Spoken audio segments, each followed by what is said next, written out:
everyone, this is Eugene Roddenberry. Dr. Mohammed Noor. Adam Nimoy, Leonard Nimoy's son. This is Leonard Crowfoot. This is Dr. Aaron McDonald, Star Trek Science Advisor and Lieutenant Commander McDonald on Star Trek Prodigy.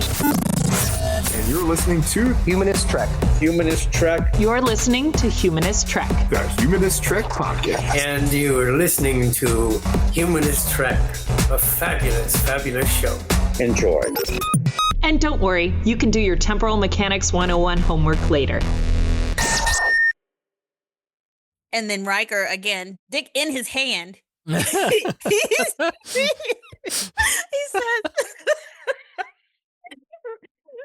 Riker says, is there something you wanted to say to me? Star Trek fight! Perhaps I could use this as an excuse to go to those far-off planets with little polka-dotted people if necessary, and be able to talk about love, war, nature, God, sex, all those things that go to make up the excitement of the human condition. This is Captain Jean-Luc Picard. Welcome aboard. Jean-Luc Picard to the Starship Enterprise. You want to review your rapid progress? That nonsense is centuries behind us. To the Starship Enterprise. Oh, yeah? That is enough, damn it! Tempo, mon capitan. To the Starship Enterprise. But you can't deny that you're still a dangerous, savage child race. Of the planet Earth. You just don't get it, do you, Jean-Luc? That is the exploration that awaits you. Not mapping stars and studying nebula, but charting the unknown possibilities of existence. Knock-knack, and welcome to Humanist Trek. It's a comedy Star Trek podcast about the humanism in Star Trek. I'm Sarah Ray. And I'm Allie Ashmead. And I want to tell you a story about work last week. Oh, fun. I don't know that I've talked a great deal about this on the air, but I'm a cafeteria manager at the local elementary school. And we have a program with the Colorado Department of Education where we do summer feeding too, right? Mm-hmm. So we've talked many times about the work and passion that I've had for food insecure populations, right? And so this is really like addressing that need. You think about the kids we talk about who leave school on Friday and have nothing else to eat until breakfast at school on Monday or Tuesday, depending on how your school system is structured. These are kids who there's no school to be going to in the summer, Monday through Friday in the summer. And so they have nothing to eat ever. And so this program is really great. We provide 5 breakfasts and 5 lunches per kid. Does it cost anything for the... Nope.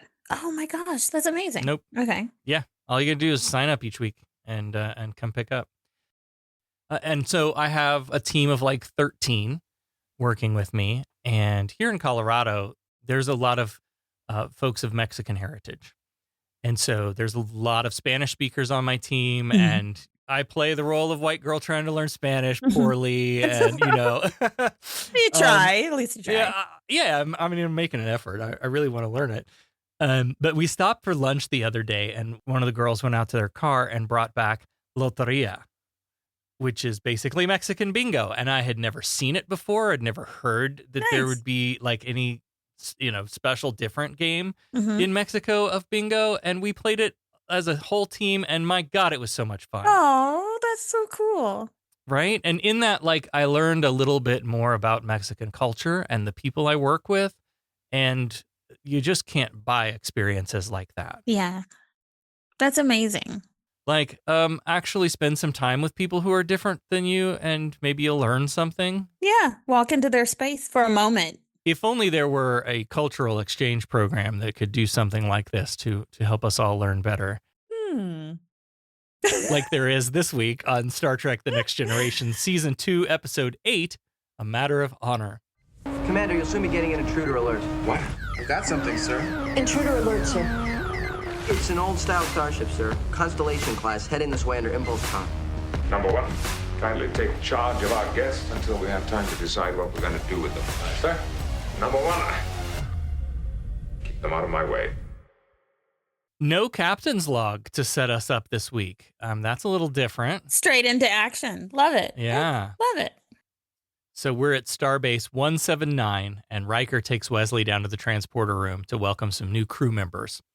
4 blue shirts appear on the pad, and Riker welcomes them and tells 3 of them to follow Lieutenant Lewis to their quarters, but the 4th person in his squad is a Benzite, and poor Wesley. he makes the all you people look alike error. Oh, Lord. Yeah, all you blue people look alike. Yep. So because this Benzite is part of the exchange program where they bring someone in to learn from them, he's going to go with Wesley, and Wesley's going to be his guide. And then Wesley takes him aside and says, "Hey, Mordok, it's good to see you again." And that's not Mordok. This is Mendon. Of course, there is actually a very good reason for Wesley's fuck up. Mendon is played by John Putch, who also played Mordok in that previous episode. Maybe that's why they did that. I wonder if they did that just as a little bit of an inside joke. Yeah. He's like, well, it's natural that you would mistake me for Mordok. We're part of the same geostructure. How would he know that? Or is it that like all Benzites look like him? I don't know. The geostructure is their planet. Like I don't know. And so of course Wesley's like, how do you tell each other apart? And Mendon says, well, we just do. Anyway, Riker's like, get the fuck out of here. And but Mendon stops to just gush about how he's so happy to be on the Enterprise. He asked for the assignment and everything. And Riker's like, yeah, whatever. And then we get this little, after they leave, we get that look that passes between O'Brien and Riker, like kind of like comical, but like, oh, like this kid is just too much. Yeah. Riker says there will be a briefing and indoctrination session in 15 minutes. And that was a bad choice of words for me. Indoctrination. Briefing and training session, briefing and welcome session, introductory session. Like there's lots of words we could pick. Indoctrination just carries a ton of baggage attached to it for me. Yeah. Apparently, this eagerness to please is a Benzite trait because Riker joins Picard down at the phaser range, which we'd never seen before. That's I think that's so cool. I want to like be able to train like that. Like basically, you're practicing your aim. It's like the shooting range. Yeah, but shit's moving. Your targets are flying around the room. Right. And so they're talking about the Officer Exchange Program and their new lower deckers. And this is also a very playful scene as Picard suggests, somebody on the Enterprise ought to do one of those cultural exchange programs. In fact, there's actually a Klingon ship nearby, and the whole time Riker is like, sign me up. Mm-hmm. Nobody's ever done that before. That sounds like some Riker shit right there. Yep, and that's the only reason he wants to do it is because nobody's done it before. So Picard's like, well, all right, I'll notify Starbase of your acceptance, and they'll contact the Klingon vessel and make arrangements. Mordok, what are you doing here? You couldn't have graduated the academy already. I am not Mordok. I am Mendon. Ensign Mendon from the planet Benzar. Sorry. It's a friend of mine. You look just like him. So they're leaving the starbase and they're headed for the Klingon vessel, the Pagh. And Worf and Riker are coming through the corridor, and of course Worf is kind of like his buddy, like to help him out, with anything he needs to know. And of course, it's Worf's culture, and he studied everything about his heritage. Riker's like, I heard that one of the duties of the first officer of a Klingon ship is to assassinate his captain. And Worf is like, yeah, that's correct. It's like if the captain becomes weak and unable to perform, it's expected and honorable that you assassinate him. and guess what? Your second officer will assassinate you for the same reason. So crazy. Riker's like, well, that's different. And Worf reminds him many things will be different.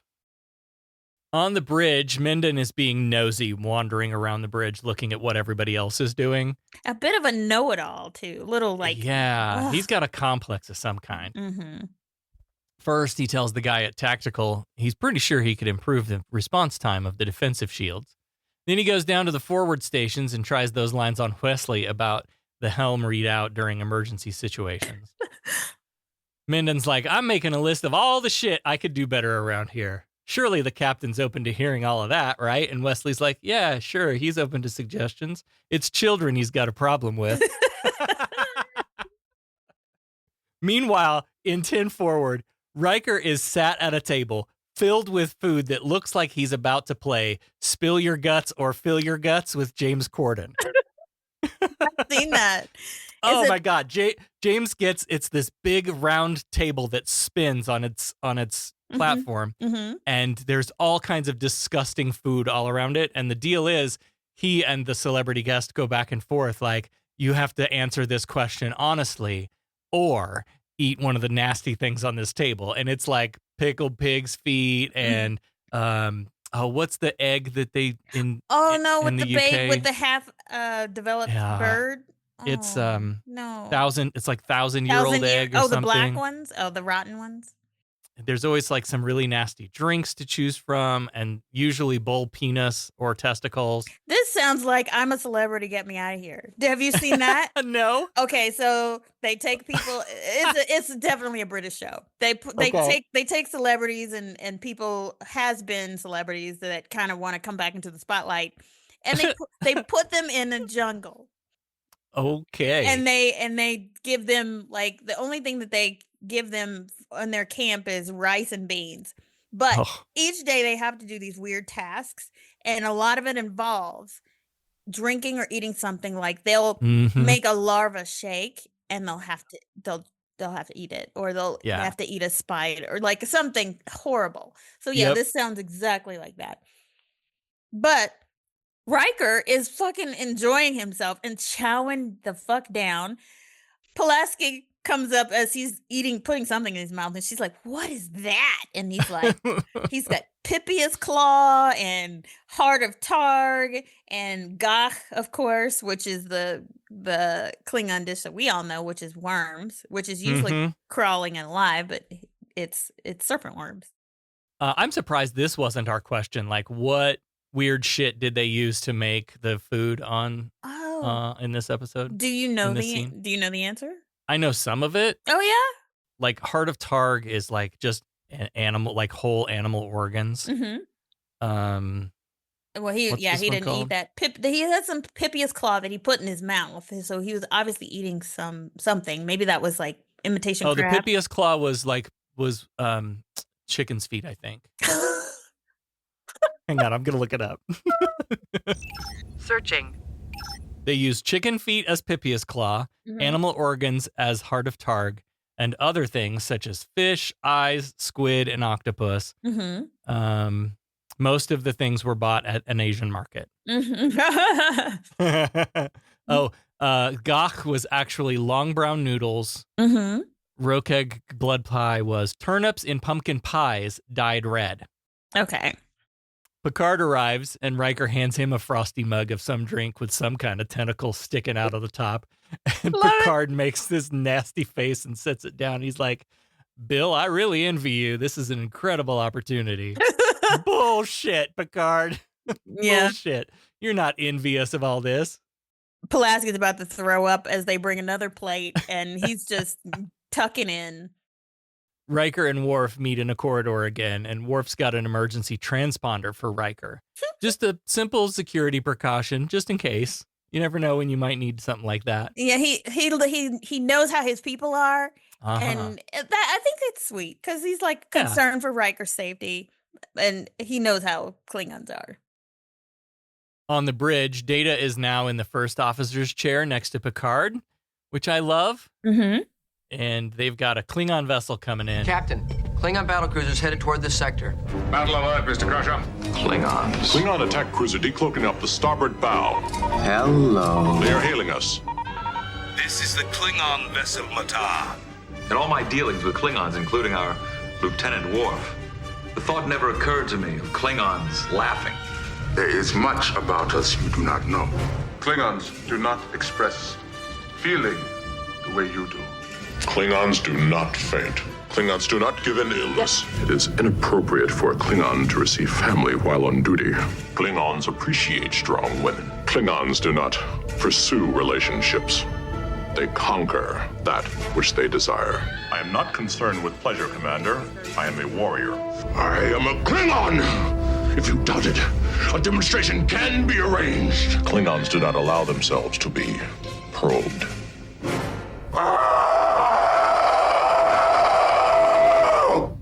They have a very short phone call with this Klingon, and this Klingon captain is all business. He's like, "Beam your first officer over now." And Picard's like, of course, you're getting the best first officer in Starfleet or whatever. He's trying to have a conversation. And Captain Kargan's like, cool story, screen off. He's like, I'll be the judge of that. And just beam him over. Captain Kargan is played by Christopher Collins, who we will see again in Star Trek The Next Generation and Star Trek Deep Space Nine. Nice. But this guy is a fucking legend from my childhood. He voiced Cobra Commander on G.I. Joe. G.I. Joe. And Starscream on Transformers. Hmm. And the voice in the movies, too, like some of the Transformer movies. Oh, I didn't know that. Yeah, this guy was a fucking legend. Nice. And while they're talking, of course, Mindon, being Mr. Helpy Helper, he makes a comment, which is his first mistake, is opening his mouth. He makes a comment to Worf, gosh, they're not very hospitable, are they? And Worf is like, shut the fuck up and observe your station. Like, imagine if I turned to Allie and said, black people, am I right? Like, that's what happened in this scene. Exactly. Yeah. And he's a Mindon. He's like other. So why would you do that to another alien? Yeah. That's exactly what he did. And Worf wasn't having any of it. He's like, mind your own business and do your job. And Mindon says, I didn't mean to offend you. And of course, Worf is like, you didn't yet. And he's kind of threatening him. So Mindon is actually scanning the ship, scanning the Klingon vessel. And he sees something on one of the hulls in a section. And the computer's just beeping inconclusive. And he keeps scanning. And it says on the screen that it's a microbiotic colony, subatomic life form, inconclusive. So he doesn't say anything to anyone. He kind of wants to, but he's like, he already put his foot in his mouth, and they're preparing to beam Riker away. So, and Picard walks out and he doesn't say anything. Mm-hmm. In the transporter room, O'Brien wishes Riker luck. And he's like, man, I'd be scared out of my fucking mind to do this cultural exchange program with the Klingons. You sure you're not scared? Because I'd be scared. I love O'Brien. I mean, I loved him anyway, but this is like the beginning of, he's sort of sarcastic and really funny. And yeah, like, I love it. He's like, I wouldn't want to go. You go ahead. This is Captain Kargan of the Klingon vessel, the Pagh. Beam your first officer on board immediately. We are preparing to do so. And, Captain, you're getting a fine officer. Thank you for your opinion, but I will judge that for myself. Screen off.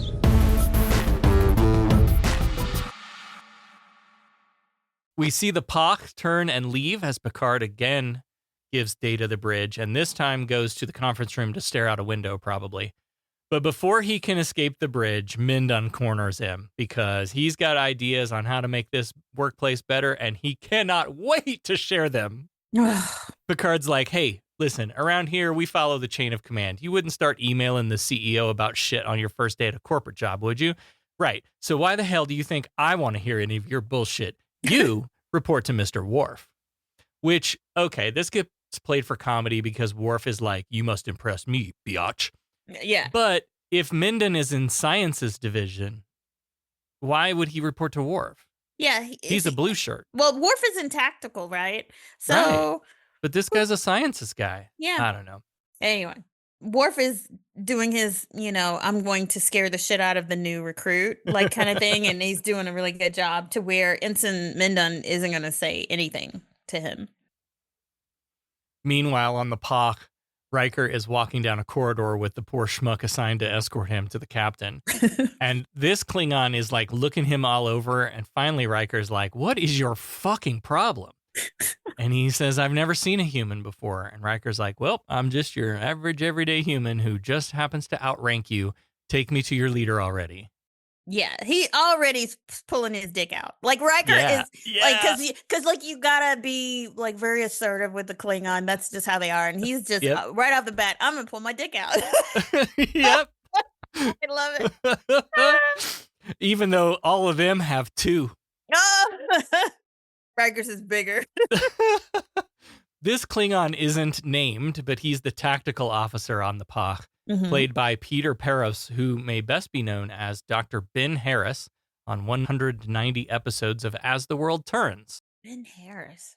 And I watched As the World Turns. I don't remember him. I have to look and see who that is. He was also in 21 episodes of Knight Rider in the 80s. I don't remember a single person from that show except David Hasselhoff and of course and the girl and of course Kit, the voice. Yes, man, I love this next scene on the Klingon bridge. Again, dick out. Riker comes in and he introduces himself. Commander Riker of the Starship Enterprise checking in, and Kargan's like, I got my dick out too. No, you don't. You're the first officer of the Klingon cruiser, the Pagh. Know your station, boy. And he starts in on him like, what are your loyalties? Mm-hmm. This scene I felt like is really about showing like that Riker has to do as the Romans do here, you know, and it's showing the Klingons that he's willing to do that. He's stepping up to be Klingon-like. Kargan explains that these are all the finest warriors on the ship, all of them ready to die in battle if needed. And Riker's like, well, I've been assigned to serve this ship and I'm absolutely going to do that. And Kargan says, will you take an oath to that effect? And Riker's like, I just did. Ooh, real dick swinging energy here. Oh my goodness. I love it so much. So much dick. And Clag, a new guy, Clag, says, don't believe him because he lies. He says it in Klingon, but Kargan makes him speak English, you know, and says, this is your second officer. And then Riker, again, dick in his hand, he says,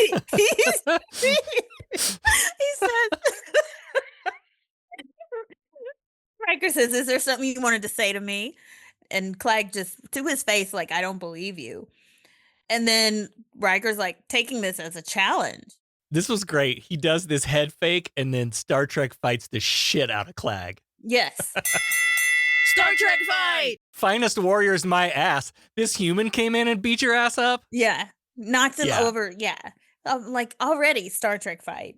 I mean, but I do want to say that there's always this distrust from Klingons of humans. So like a huge barrier that Riker's got to get over of this trust thing. And I think him kicking Clag's ass. Yep. Kind of, he hits him in the stomach and then he throws him on the floor. And he puts his head into a computer panel wall. Yeah. Mm-hmm. Yeah. The sparks go flying. And then of course the Captain Kargan's just laughing his ass off. Yeah. Yeah, because they love that shit. Riker is playing the role of a Klingon. He's doing what Klingons would do. Mm-hmm. Clag is played by Brian Thompson, who we will see again in Deep Space Nine, Generations, and Enterprise. I know him from X-Files. After having finished my 8th rewatch of that series, he was on there so much. Didn't say much because he was an alien. The fuck was he? He was like a bad guy, a bounty hunter. He was a bounty hunter in X-Files, and he was in there a lot. He was on the Orville, I guess. Oh, I didn't know that. Was he? He must have been an alien. Well, I probably wouldn't know from the Drogon. So yeah, definitely some kind of alien. Yeah. Yeah. He's got that face. He does a really good alien. Back on the D, Worf's got an unknown substance on the hull of the ship. And of course, Minden is still doing his eager beaver bullshit. They get this up on the view screen and determine it's a rare form of subatomic bacteria capable of doubling in size every 15 minutes. And there's some reaction with the compounds in the hull. Now Minden decides to let Picard know that he detected this stuff on the hull of the Pagh, too. And he says he didn't inform anyone about it because he just hadn't completed his analysis yet. And Worf eats his ass for this, but we learned that this is just another cultural exchange program learning moment. See, for Benzites, he's just doing the standard operating procedure. They don't report anything until they've finished their analysis and have a resolution. According to Minden, it would have been improper to report it until then. Yeah. And then Data is like, even Data's in on it. He's like, well, how did you come to that decision? So Picard instructs Minden to complete his analysis, determine the danger to both the Enterprise and the Pagh, and he puts Data in charge of Minden's supervision. and after Picard leaves, Worf is like, and then I will instruct you on Enterprise etiquette. Yeah. Klingons will be Klingons. You know, they like to like instill fear. I think Worf is enjoying it. Oh, you know. for sure. My oath is between Captain Kargan and myself. Your only concern is with how you obey my orders. Or do you prefer the rank of prisoner to that of lieutenant?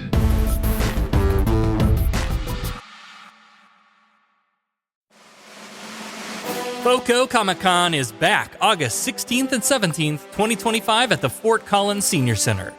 Allie and I will be there tabling, hawking merch, and chatting with listeners old and new, and we'll be presenting our Humanism in Star Trek panel again this year with updated content. So if you saw us last year, there will be new deep thoughts and discussions to have.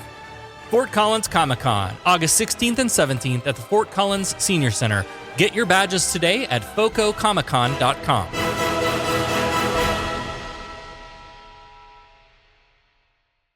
We get a first officer's log from the Klingon Pagh, and already Riker seems to be impressed with the abilities and single-mindedness of the Klingons as they sit in the mess hall, fucking chowing down again. Yep.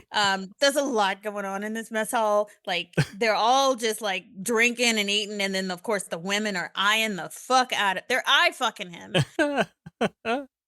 Like any TV new kid in the cafeteria scene, these Klingon, the males start fucking with him hard. And he's like, he thinks he's really showing off eating all this Klingon food in front of them, like no fear, being a badass. Mm-hmm. But then they bring out a bowl of gach and the worms are still wiggling. And Riker's like, wait just a damn minute. So Clag is all like, oh, if Klingon food upsets your widow human tum-tum, maybe we can get one of the females to breastfeed you. I was like, oh, you want to talk about mother. That was great. It was so funny. So good. And of course, they're laughing at him. And Riker, again, he's almost got his hand on his dick.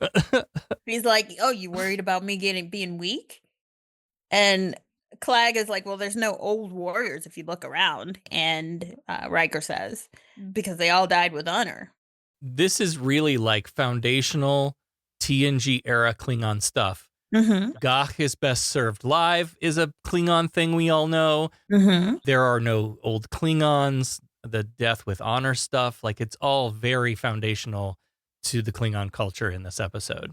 Yeah, then they talk a lot of shit. Mm-hmm. That's the Klingon way. And then the women start fucking with him.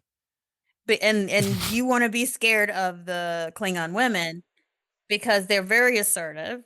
There's a woman over there, Vecma. There's two women, but one of them talks and she's like, he's not very attractive, but I'll take him. I'll have Oh my god! And the tactics guy's like, yeah, they want to know how you would endure, and Riker's like, endure what? Them. And Riker, of course, swinging dick. He's like, one of them or both. They just he said the right thing. Yeah, and there's like, it's played so perfectly because he asks one or both, and there's this beat. There's a moment, a pregnant pause, where he holds that seriousness, and then his mouth smirks up into a grin, and everybody howls laughing again. Like, he's really breaking down the barriers here and like connecting with these people kind of on their level. Yeah. I loved it. But he is truly scared because Vecma says, I may be back for you. And she leaves and he's like, is she serious? Vecma was played by Laura Drake, who appeared on Hill Street Blues, LA Law, and the movie Ghost. Okay. A lot of guest supporting nice roles. Everybody pretty much leaves, and then him and Clag have a little heart-to-heart conversation. They're starting to break the barriers down here, and so Clag and the tactical officer like put voice to this. They tell Riker, he's not at all what they expected. He has a sense of humor, and Riker's like, yeah, me too. We got this guy on our ship, Worf. He doesn't laugh at all. Real stick in the mud, that guy.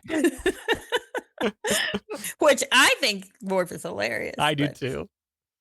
So they talk some more about Klingon honor culture as Clag and the tactical officer talk about their fathers. The tactical officer's fathers died honorably in battle, a fact he is clearly proud of. But Clag says his father was captured by the Romulans and not allowed to die. and he escaped, and now he just sits around waiting to die of old age without honor. And this is very obviously a dishonor to Clag, too, in the way that he plays this. Mm-hmm. And Clag's like, yeah, he started watching Fox News, and now we just don't really talk anymore. And Riker's like, dude, that's your father. But Clag explains Klingons are like men in the early 1900s United States. They don't express feelings, ever. Yeah. Yeah. Riker's like, maybe you should. And I don't know about, I did have an issue with Riker telling him that he should. Yeah. Oh, maybe your culture is wrong and you should do it our way. Right. You shouldn't go into somebody's space and say stuff like that. You just be like, you know what, accept it. That's, yeah. But other than that, this was such a great scene so far. Clag's like, well, we wouldn't even know how to start sharing our feelings. And Riker's like, well, yesterday I didn't know how to eat gach, as he shoves another mouthful of these wiggly worms into his mouth. Back on the D, Mindon is explaining to Picard what he's found so far. The organism is feeding on the compounds in the hull, but it'll be worse for the Klingons because their ship has even more of that compound in its hull. So Data projects that there's likely a 12-centimeter opening in the hull of the Pagh at this point. So we need to go find the Pagh and warn them and let them know what's going on. Meanwhile, on the Pagh, though, they have found the 12-centimeter hole, and essentially they've already worked this out without Riker because they think that he's got something to do with it. This was some conspiracy by the D to infect their ship or something. Yeah, so the distrust again. Yep. Well, the Enterprise was the only ship we came in contact with, so it had to be them. At least they do have a science officer that says this is a space organism eating away at the hull. Mm-hmm. And they've got less than 8 hours before their hull integrity is compromised. So they get Riker down there and they run him through this gauntlet of questions that lead to them revealing that they know the Enterprise performed an extensive scan of their ship earlier. In fact, an intense scanning beam for 2 minutes at the very spot that hole is in. That can't be a coincidence. And of course, Riker is like, well, I can't explain that. But then why would they send me over here if they're going to fucking sabotage your ship? Because if I would die too, and they wouldn't do that to me. They're allies. The D had no reason to do anything harmful like this. But again, that trust, what little trust there was to start with has been damaged here. Yeah. And Captain Kargan orders them to cloak and change course.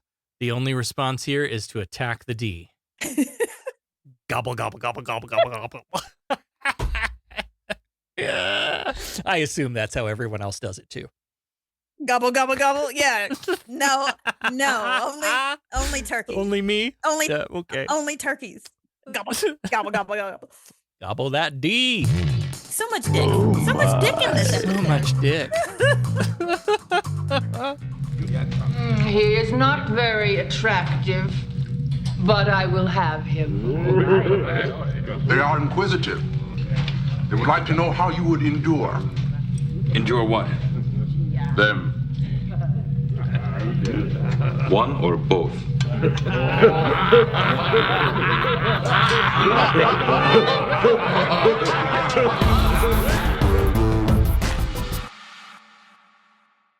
On the bridge of the Enterprise, Wesley goes over to check on Mindon and maybe give him a little pep talk.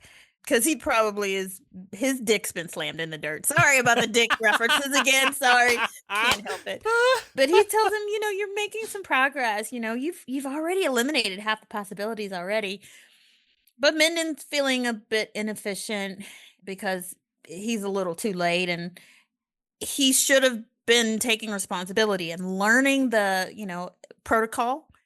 I resonate so much with this moment because I tell people all the time, if I fuck up and you have to reprimand me or whatever, trust me, there is nothing you can say or do that would be worse than what I'm doing to myself in my own head. Yeah. Like I beat myself up just like Mindon is doing. Yeah. Yeah. He's like, man, I failed. I had the opportunity to show the captain like his superior capabilities. So he feels bad about it, but he's also still arrogant. And you don't find this particular arrogance attractive this time? I said something about who was I saying that was really hot that it was it was the it was a previous episode or something. Yeah. Was it the schizoid? No, it wasn't the schizoid. No, it wasn't. No. Oh, it was Loud as a Whisper. The mediator. Affirmative. Oh, yeah, but he was actually hot. That was that's the difference. Cuz he was fine. He was so fine with that red hair, that 80s red flip hair, you know. The wings, that's what they call them. Wings, you know. How very speciesist of you to not be attracted to Mendon just because he's an alien. He's not attractive because they all look alike. So it's not like there is an attractive one. They're all not attractive. No, I think that breathing thing would get in the way. Like that whole breathing harmonica thing that he has. Yep. Wesley's like, you just made an error, buddy. Everybody fucks up sometimes. It's okay to fuck up occasionally. And Mendon's like, well, I just hope I can learn your ways before I mess up again. My ways must seem foolish to you. And Wesley like pulls out a chair and takes a seat. No way. That's what this whole program is all about. We're all different, and different is what makes us awesome. And the little pep talk seems to help. So Mendon gets back to work. On the Pagh bridge, the hole's getting bigger. Oh my. And the rate of increase of the hole is increasing. And then Riker is sent to engineering. And Kargan tells Clag to keep him under scrutiny, but Clag almost sort of defends him a little bit. He's like trying to use some common sense here. And he's like, it wouldn't make any sense. Why would he have come on board if that was their plan? And Kargan says because he was ordered to, and officers are expected to be ordered to die at any moment. But because Riker and the boys have had some relationship building time, Clag says, for a Klingon, sure, but he's not a Klingon. He may be a spy, but he's no coward. And all that does, though, is make Kargan start to question Clag. Clag's going, listen, man, here's all of this evidence that points to vaccines being perfectly safe. And all it does is drive Kargan deeper into the conspiracy. Back on the Enterprise, they're going to be doing a lot of switching back and forth. They've arrived at where they think the Pagh should be in space, but they don't see anything. And they slow to impulse. Hailing frequencies are open when nobody's responding. And Data says that they're either cloaked or destroyed. And the fact that the D had set an intercept course to the Klingon ship is even more evidence for Kargan to like, yeah, see, they were coming to get us. Riker, you're lying. Yep, because they've come upon the Enterprise. And of course, they're cloaked, so Enterprise can't see them. And Riker's like, they're here to help you, you idiot. Kargan's like, watch how you talk to me, motherfucker. I'm your captain. The Klingons here are allowing their preconceptions of humans to drive their assumptions about their motives, rather than listening to Riker, one of them, and trying to factor this new experience they've had in with him. And Kargan demands that Riker uphold the oath he made earlier by giving him the Konami cheat code to defeat the Enterprise. But Riker refuses. He's like, I've got a couple of oaths going on here. I have an oath to you all, sure, but I also have an oath with the Federation, and I can't go on either of those. And this gets a little heated as Kargan says, these oaths are in conflict. You have to choose one or the other. And Riker gets right back up in his face. Swinging dick and all, and I'm just like, man, this was a great scene. Yeah, because it turns out this whole thing was a character assessment exercise. Because Kargan's like, well, if you had given me the Konami cheat codes about the D, I would have called you a traitor and kill you where you stood. He can't fucking win. Now you'll die with us like a true Klingon. And he says, you know what? I will obey your orders and I'll serve this ship as a first officer and in an attack against the Enterprise, and I will die along with this crew. I will not break my oath of loyalty to Starfleet. And that was... I was like, damn, that's I love the shit out of that. On the D, Minden has learned his lesson and immediately reports to Picard when he's found something. He's determined these organisms are a submicron form that breaks down nuclear bonds in tritanium, and he's got a way to get them off the ship with a tunneling neutrino beam. Picard thanks Minden and puts him on the task, and he has Worf add this information to their outgoing message to the Klingons. And Clag detects this change in message and reports, the Enterprise promises to help clean the organisms and conduct repairs. And Riker's like, see, I've been telling you guys, they're here to help. Doesn't matter. He doesn't believe him. He's like, arm all weapons. Like, prepare to attack. Jesus Christ, guys. Mendon, it was a mistake. You didn't put the organism on the hull. You discovered it. You were trying to analyze it and messed up on protocol a little. I realize you are trying to be nice to me, and I appreciate it. What I don't understand is why. Why not? I thought you could use a friend.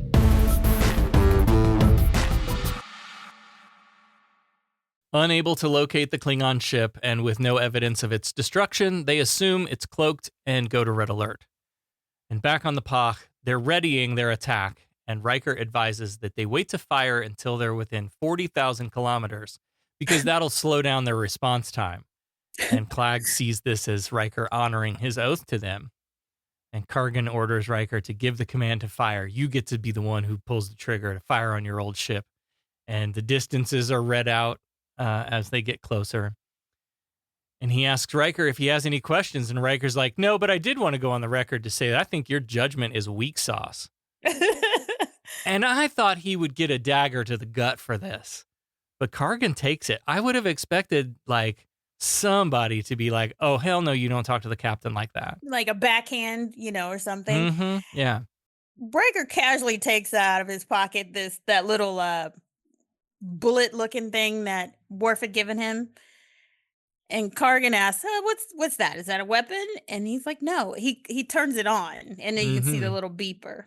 And Kargan's like, well, give it to me. And of course, they pick up this signal on the D, but they're not quite in range for transport yet, and their shields are up.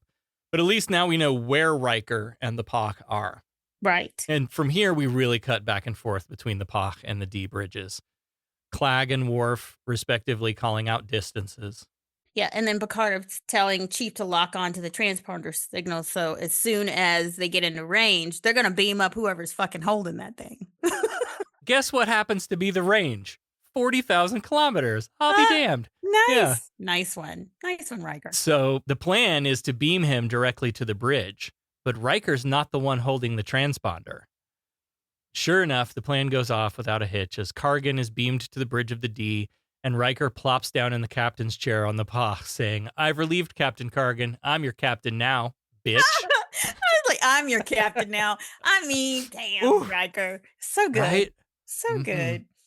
And if Kargan's like, where the fuck am I? He's on the bridge of the Enterprise. And he's like, Riker has no honor. This guy materializes on the bridge, and nobody draws a weapon. Man, season 1 Worf would have done a hood jump across the railing with his heater out. Yeah, but they weren't expecting. I don't know. My explanation and I'm defending them. My defense for them is they weren't expecting a Klingon to appear. I have a counter for that. Last week, they weren't expecting for a 19-year-old boy to appear where they said a 12-year-old boy would appear, and Worf was ready to pounce. That's true. Anyway. You're right. But he tries to shoot Picard, and Worf gets him, and of course he only stuns him. But he takes his weapon. And they're like, okay, where's Riker? Back on the Pagh bridge, Riker's giving orders, and he tells him to take down the cloaking shield. And Tactics doesn't want to because the Enterprise will destroy us. But Riker knows better. But he says, well, if we are, it will be in battle, and I'll die with you. So take the shields off. They decloak, and Picard desperately makes a phone call, insisting, seriously, guys, we're here to help. And then Riker comes on screen, and this is pure fucking dick swinging gold. My God, I know. He leans into it, and he's like, this is Captain William Riker of the Klingon vessel Pagh. Lower your shields and surrender. fucking fantastic.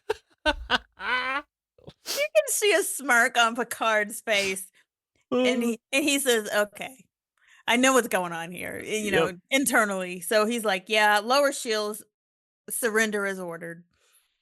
And they beam Kargan back to the Pagh, and he storms onto the bridge to tell Riker off. He's like, "You should have killed me." And Riker's like, "Oh, I don't want your job. Trust me, Starfleet's been up my ass about being a captain too, just not my thing. Like, you can have your job back. It's all good." And for this, he gets backhanded, which is great stunt work as Riker flies backwards across the bridge. Mm-hmm. Clag goes over to him and tells Riker, "Maybe you do understand us a little better than we thought you did." Mm-hmm. And he pulls him up off the floor and drags him down to presumably the transporter room to get him the fuck off of his ship. And Riker says, "Thank you, my friend." And I was like, that's cool. We see the Enterprise shooting a beam at the Pagh to chase away those life forms, or however it works. And Picard and Worf arrive in the transporter room to welcome Riker back. Riker says he learned a lot this week, and Picard's like, apparently not when to duck, because he's got this nasty bruise on the side of his face where he got clocked. And Riker's like, more like when not to duck, which I thought was great, because that's the underline of the, I was being Klingon about it. Like, I was trying to fit into their culture. Yeah. Yeah. A sweet exchange between Riker and Worf in the hallway, and Riker thanks him for his little toy that he gave him, and he just shows some appreciation for Worf's culture. He's like, "You come from a very brave and unique people." He says, "I'm glad you're with us on the Enterprise." Yeah. Good stuff. Off to the next adventure. Yeah. Boy, I'm sure glad that's over with. I'll be glad to be relieved of this cargo. Me too. It is done, and perhaps just as well. Yeah, but you know, I learned something today. I sincerely hope that this is the last time that I find myself here.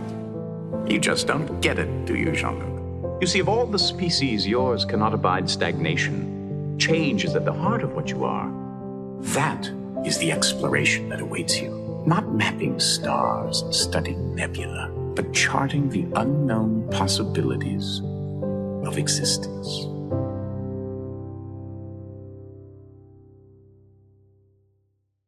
Let's go backwards, I guess, and start with this last exchange with Riker and Worf. Riker comes out of this experience with a new perspective on Klingons generally, and Worf specifically. Mm-hmm. And he voices this to Worf: "I'm glad you're here. Mm-hmm. I want every white person in America right now to go spend some time with some black and brown folks, and maybe you'll see that our differences are our strengths. And these people should be welcomed here, not loaded up on planes and dropped off at some ridiculous fucking prison." See, I don't think that our contribution to American society is never appreciated. Never. I don't think that unmelanated people would ever really realize just how much American culture is other cultures. Yeah. Yeah.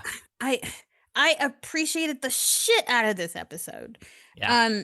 You know how, like, in our society, the default is Caucasian, cisgendered people, heterosexual, males most of the time, but heterosexual, also religious. So, and everybody else is other. People of color, other ethnicities, LGBTQ+, non-religious people. You and I are other. Yeah. But we know, but the thing is, we have to navigate it in this default world, and we know how to do it because we have to survive. Yeah. But when somebody from the default space, like Riker, comes into our space, like the Klingons, there's immediate distrust, mostly for us because of past behavior. Yep. And then, because we don't know what the fuck you want. Are you there to walk in and act like you own the place and take over? Are you there to disrespect us? Are you there to tell us we shouldn't exist? Are you an ally? We don't fucking know. So, like, yeah. So you come up into my space, that doesn't mean that you're automatically invited to the cookout. We can kick you out at any time. So if you go into a space that's not your own, it's best to come with humility. And I just appreciate that Riker did his research, even though it was just food that because that's the best thing you can show in a 40-some minute episode. Right. He also understood their culture of honor and some of that stuff that wasn't spoken, but he demonstrated it on the bridge when he was like, I'm going to step to your ass and you're not going to just boss me around. Yeah. Yeah. But he came in with some knowledge and he did his research before he walked up into that space. And so many, that just doesn't happen. In an LGBTQ space, somebody straight walks up into your space. What are you doing here? Are you an ally? If they came to Pride. Right. How many times I've had to explain to straight folks questions that they can answer on Google, right? You can do some research before you come in the door. Right. To have a basic understanding of what this means and why I had to do what I did. And some of that stuff is learnable without having to have a person from within the community explain it to you every time. Yeah. Do you got to teach everybody? Right. Do you have to spoon feed everyone? The information is out there. It's educate yourself. Something that's interesting for me is I've lived on both sides of that line. I lived in a world where I was you were the default? A straight white dude. Yeah, a straight white Christian dude. Name them all. I was all of those things. And now I live in the world of the other. And the experience for me, I think that was most helpful. I've talked about this in small bites before, but I'm a white farm kid from the Midwest where it's corn, soybeans, and white people for miles. And I moved to the Orlando area and worked for Disney, which gave me exposures. Yeah, this exposure to cultures that I never would have gotten. Primarily Puerto Rican, Cuban, Dominican, and Haitian. But the international college program brought in kids, college kids from Europe, China, all over the place. And today I work with a lot of Mexicans. And some Ukrainians even, which has been amazing. And I often compare these existences and think about how empty my life was before I left the farm, before I moved away, I was working in conservative talk radio and watching Fox News and hearing Sarah, I'm so glad you came to your senses. I am too. Oh, and I think it was moving and working with those people and actually getting to know them and understand them as people, right? Yeah. And not ideas, which is what they are to a place that's just nothing but white people. Yeah. But that Fox News message of these people are criminal and are bad and we need to get them out of here is a message that has not changed for years and years and years. And I'm thankful for the people who allowed me to get to know them better. Yeah. And learn about their culture. I think I'm such a better person for it today. Better than, not perfect. I can't possibly understand all the experiences, but far better than that kid who had, never met a Latino person before. Right. I get the Klingon distrust because as being born as other, when white people cozy up to you, I'm like, okay, what do you want? Yep. Are you here to make fun of me somehow? Are you here to appropriate something? Because that's what you do. Yep. My food, my dancing, my music. What do you want? And that's I totally get that whole distrust thing. Yeah. But I love to travel. That's for me. That's my love. The thing that I love to do. And what do I do before I go to a country I've never been? I get on the internet and the interwebs. Do some research. I've learned about their food, their culture, their history, even their language. I've been learning Spanish now for almost 1,000 days on Duolingo. Anyway, And so, and I try to educate myself, and because I'm genuinely curious. When I go, I genuinely want to have some knowledge, but I also like, what can I learn from you? Yeah. The Yes. number one pet peeve that I have is when I'm out in another country and I see a fucking American, because don't worry, you don't have to ask if they're American, because they'll tell you. And they'll say, there's always somebody loud, and they'll be like, well, in America, we do this, or we don't do that, you know? And I'm like, then what the fuck? Shut your ass. Like, literally. Yeah. Why are you here? Why are you here? Nobody gives two flying fucks what America does. If you're in a place, then be humble and have some humility and shut the fuck up about your own culture, because you need to be learning about theirs. It drives me nuts, and I get so ashamed to be American when I see that, and it. Mm-hmm. Yeah. Well, one thing that I'm going to try to start doing more, as I think of the way Riker says to Worf, like, I understand your culture a little bit better now, and I'm glad you're here. And I am going to pledge today to say that more. These people in my life, I hope they know that I'm glad they're here in the U.S., in Colorado, in my town, in my job, in my life in some way. But it's another one of those things, like, you need to hear it sometimes. They need to feel it. Yeah, because I guess right now with all the ice raids, they probably don't feel it right now. But we're with them. We're with them. We've got some real creative ways to warn people about ice. And we'll do whatever we need to do to try to protect them. We can handle all the pleasantries later. Now, let's get down to business. I am willing to pay handsomely for you. I think you've had a little too much to drink. Now, what do you know about my money? Your money? The money he stole! You stole his money? Those vouchers I gave you were every bit as good as Latinum. You can spend Latinum almost anywhere. Those vouchers are only good at your bar. As always, we want to shout out the very special people who help us keep this show going at patreon.com/humanisttrek. A big thanks to all of our patrons, and a special thanks to our founding admirals, Allie, Sarah, Bruce, and the Bear and Cured podcast. Thank you all so much for supporting our little show. Thank you, guys. Kapla, warriors of the cosmos. Listen well. If you find Humanist Trek to be a worthy battle companion, prove your mettle. Leave a review like a victorious roar echoing through the halls of Stovokor. But for those with the heart of a true Klingon, ascend to greatness by becoming a patron. Pledge your support and earn the respect of warriors across the galaxy. Earn early access, battle-worthy merch, and bonus content that'll make your blood boil hotter than Klingon coffee.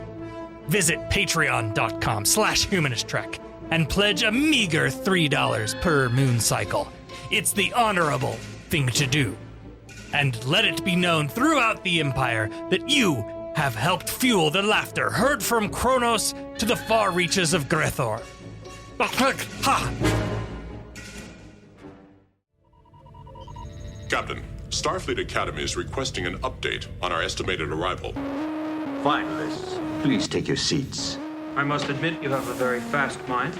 Once I realized it was a trick question, there was only one answer.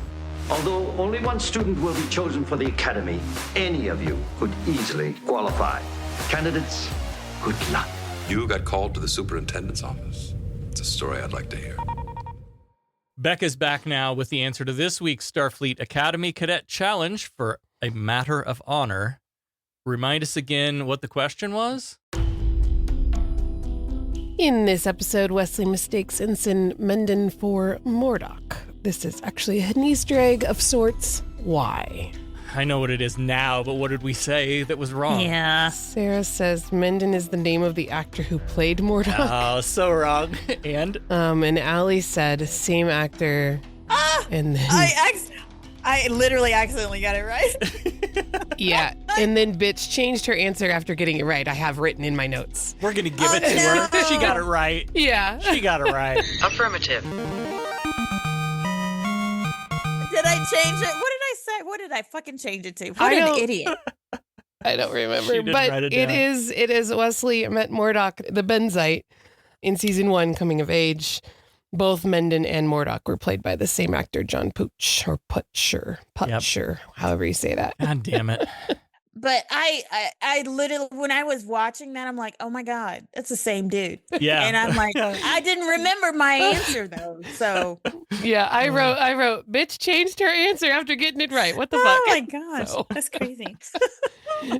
All right. Allie's catching up a little more quickly now. Uh-huh, that's good. Yeah.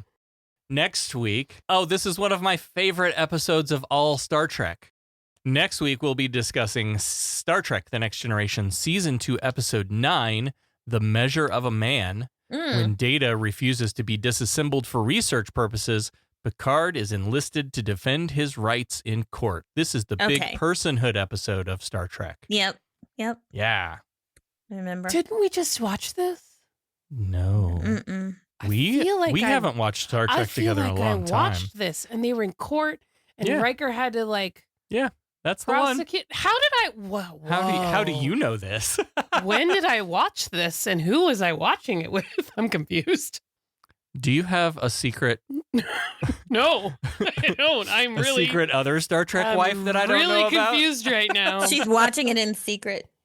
Was Right. I in the room when you were watching it? I haven't watched this in a long.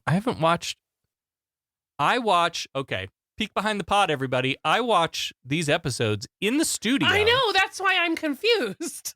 Not in our bedroom where we normally watch TV. Oh man, you have to watch them in the studio and pay attention, and you can't like relax and put your I feet know. up. I know. Yeah. No, I can't, or I would miss. I wouldn't have any notes to turn in. Be like next week on Humanist Trek, crickets. Yeah. Yeah. Okay. Sarah got high watching Star Trek and fell asleep is what would have happened. Pretty much. I mean, she falls asleep over anything anymore. This is true. What is the question for The Measure of a Man? I almost read the answer. Thank goodness I was paying attention. What major issue did Gene Roddenberry have with this episode before it went into production? God, that could have been anything. That dude was never happy with anything unless his hand was on it. I don't know. Okay. He didn't like the fact that Riker was put in the position of having to argue against Data's rights. Because that was, he had to be the prosecuting. Right. Picard was the defense attorney and Riker was the prosecutor. He didn't think that that was good for Riker's character to have to do that. Yeah. Maybe. That makes sense. Or maybe was Riker forced to do it, or did he willingly do it? Or I can't remember. I don't remember either. I remember because I just watched it. Why did you just watch this I have episode? no idea. I was probably looking for trivia, to Probably. be honest. I watched a couple of episodes last This week, is and this crazy. one, I think I just got stuck watching this one because it was interesting. This Yeah. is such a great episode. Yeah, Riker was forced. Yeah. Oh, he was forced to do it then? Okay. So I'm trying. I don't remember too many specifics. I mean, it's that, or he would think that Starfleet would already have come to this conclusion that Data has rights. Right. And that Starfleet would come in and say, we're going to take you apart because you're property of Starfleet is not a position Starfleet would have taken in Gene's vision. Yeah, because they've already established that he was a person. They've given him a rank, and then it's like they're going back on. But then again, we know that it was because they wanted to. There was an ulterior motive for them to. I don't know. Either one of those is plausible to me. I would go with the first one you said, with Riker having to argue against Data's personhood when he's his friend. Yeah, that's the way I was leaning too. All right, are we going to double down on that one? Let's double down on it. All right, if you want to play along, you know how to do that. Head out to your social media, share this episode with the hashtag Starfleet Challenge, include your answer. You can email it or voicemail it to us, 920-550-TREK, which I just remembered after recording 9 of these. And we'll pick out a winner, and next time we'll review Star Trek The Next Generation, Season 2, Episode 9, The Measure of a Man. Glory to your house. Make it so, number one. Humanist Trek is available wherever you replicate your podcast. Follow us on all the social medias at Humanist Trek. Become a patron at patreon.com/humanisttrek. Open hailing frequencies to podcast@humanisttrek.com and visit our website, humanisttrek.com. Humanist Trek is a production of Sarah Austin Media.